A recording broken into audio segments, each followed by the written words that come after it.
Our next lab is to learn how to set a current line type in the drawing.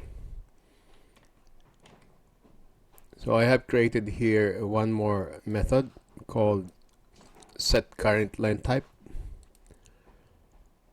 If we check the line type in AutoCAD, we have 5 line types already loaded. But the current line type is by layer, which means that whatever is defined in this by layer line type, it will be used. In this case, it's continuous.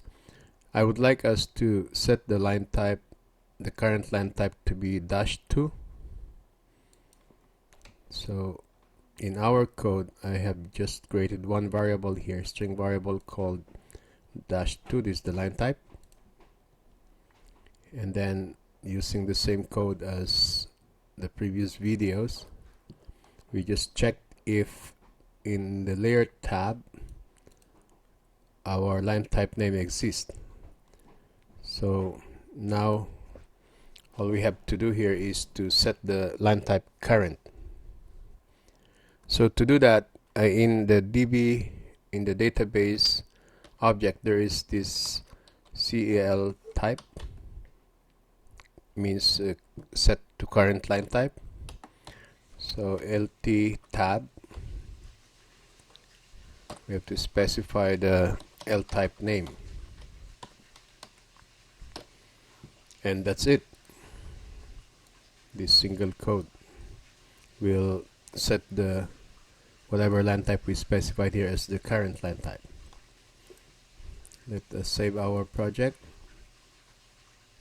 and rebuild.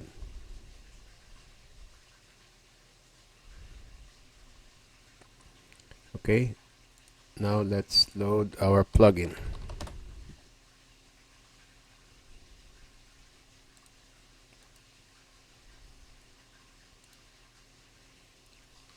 So set current line type, we should now see the -2 as the current. Okay, line type -2 is now the current line type. Let's double check. Yep, current line type is now -2. Alright, so that's how easy it is to set the line type to be the current using this code here. Okay, I'll see you in the next video.